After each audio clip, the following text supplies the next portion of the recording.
Bonjour à tous et à toutes. Aujourd'hui, on se retrouve dans l'Ancien Testament, le livre de la Genèse, chapitre 39. Joseph chez Potiphar. Quant à Joseph, on l'avait fait descendre en Égypte, et Potiphar, l'officier du Pharaon, qui était chef des gardes, un Égyptien, l'avait acheté aux Ismaélites qui l'y avaient fait descendre. L'Éternel fut avec Joseph, et la réussite l'accompagna. Il habitait dans la maison de son maître égyptien. Son maître vit que l'Éternel était avec lui et que tout ce qu'il entreprenait, l'Éternel le faisait réussir entre ses mains. Et Joseph trouva grâce aux yeux de son maître, il l'employa à son service, l'établit responsable de sa maison et lui confie tous ses biens. Dès que Potiphar l'eut établi responsable de sa maison et de tous ses biens, l'Éternel bénit la maison de cet Égyptien à cause de Joseph.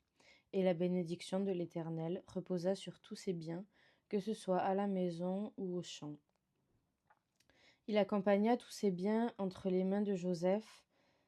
Il abandonna tous ses biens entre les mains de Joseph, et il ne prenait connaissance de rien avec lui, sauf de sa propre nourriture. Or Joseph était beau à tout point de vue.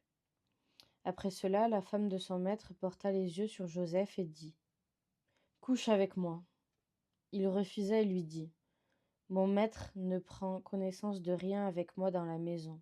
Il m'a confié tous ses biens.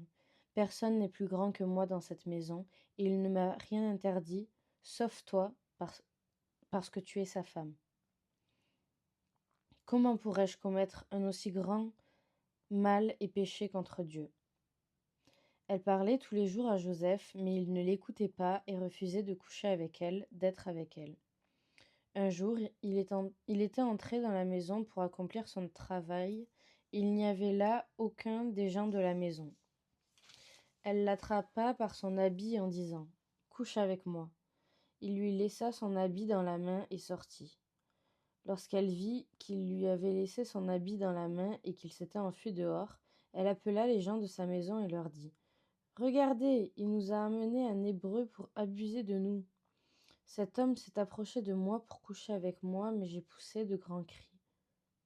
Alors, quand il a entendu que je me mettais à crier, il a laissé son habit à côté de moi et est sorti. » Elle posa l'habit de Joseph à côté d'elle jusqu'à que son maître rentre à la maison, et elle lui tint alors ce discours : « L'esclave hébreu que tu nous as emmené s'est approché de moi